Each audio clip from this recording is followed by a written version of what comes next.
Since Black Lives Matters, we have been asked numerous times what has happened to all the black farmers.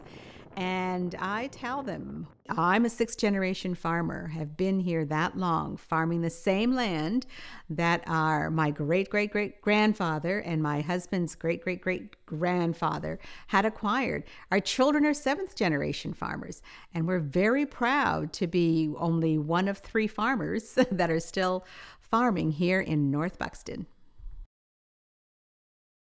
Hi, I'm Shannon Prince, and I'm the curator of the Buxton National Historic Site Museum here in North Buxton.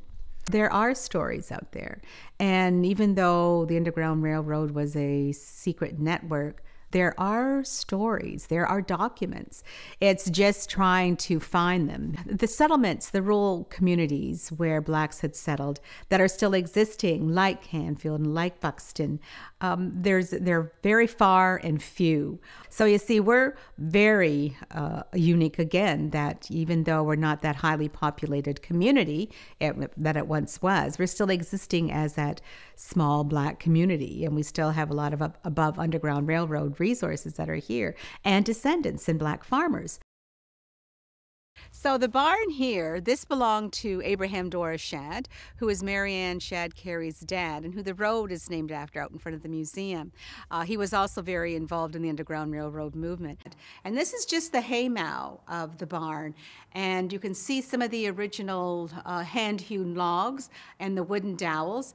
The barn dates back to 1853-ish.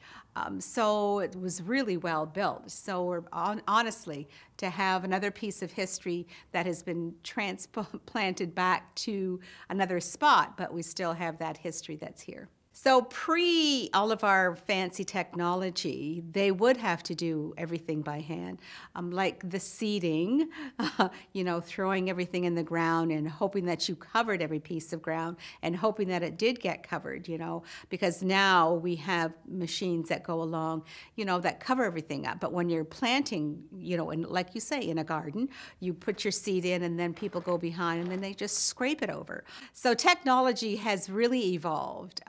But you really have to respect how it has evolved, and respect the people who were very instrumental in creating some of the tools that we have today. This middle room where we're sitting, this was the museum for many, many years, that held all those treasures and those stories and those memories. And then in 1980s, the community came together again and built the wings on.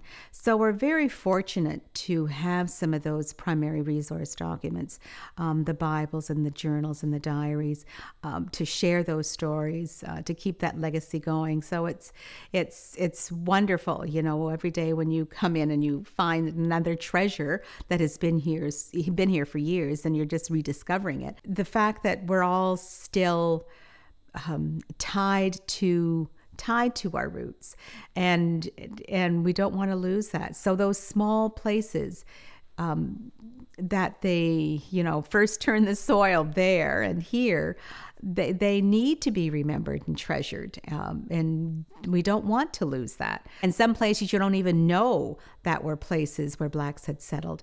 So to be able to, actually still walk the land that was cleared here, and you can still walk that land in Canfield. People should really try to visit and respect them, again, to treasure them. And we don't want to lose that history. We really don't. It needs to be preserved.